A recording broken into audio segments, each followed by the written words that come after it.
The more you learn yourself, the more you like yourself. I'm going to say that one more time. The more you learn yourself, the more you learn you, the real you, the more you like and love yourself.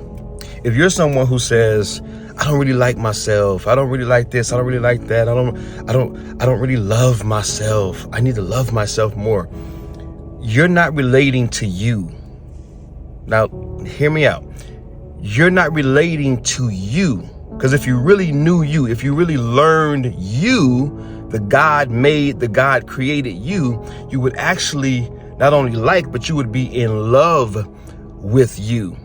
See, the problem for most of us is that we are relating to, we're in a relationship with, right? Because we can be in a relationship with ourselves, right? It's called, intrapersonal communication, self-talk, that inner dialogue. When we relate to ourselves, if we're relating to the image that other people have of us, the image that other people projected on us, especially as a child when we were growing up, they said things to us, they did things to us, they made us feel a certain way, and it crafted a self-concept, a self-image that wasn't us.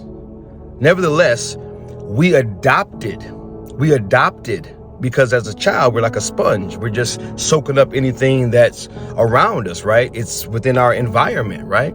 And so if our environment was filled with all of this negativity toward us, then as a child, we just adopted it. We took it on and it became our identity. And as we grew up, we didn't know how to make the transition. We didn't know how to change. And so we're still living, right, as like a 50-year-old. We're still living as that 7-year-old who was bullied and picked on and made to feel some type of way. I'm giving you a lot of information, but the idea is this.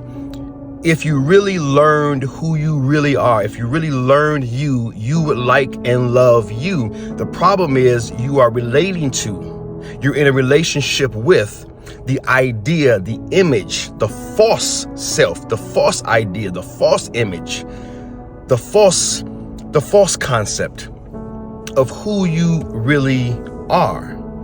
See, most of us, we've gotten these ideas and these images by people who don't really know us like that. I mean, they're uninformed.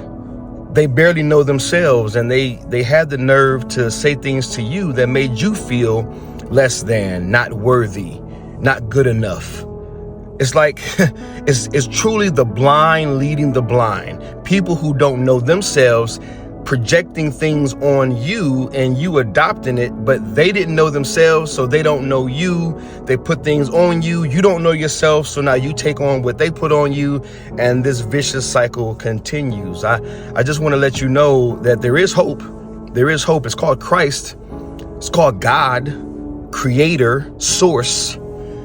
God will let you know who you are. God can reveal to you who you really are. What better source, what better place to go to find who you really are than with and in the Creator, the mind of the Creator, God, Creator, God, source of life. It's in Christ, it's in God that we find real life and real identity, because He is the one that created you, created, hand fashioned, hand molded, right? Breathed you into existence. So let's put away all of what they say and what they say, and let's begin to subscribe. Well, first of all, let's begin to seek and subscribe to what we find in God, our Creator. I love you guys. I'm praying for you guys. I'm believing in you guys. If you need help with any of this, hit me up at IamThePossible.com. I know I said a lot. It's a lot to unpack. It's a lot to process, but I can help with that if you desire. IamThePossible.com. I love you guys. I'm praying for you guys. I'm believing in you guys. Until next time, Travell C.W. Lynch, Mr. What, reminding you right here. Let's regulate, innovate, elevate, be encouraged. Let's continue to be your possible. Love y'all, man. God bless.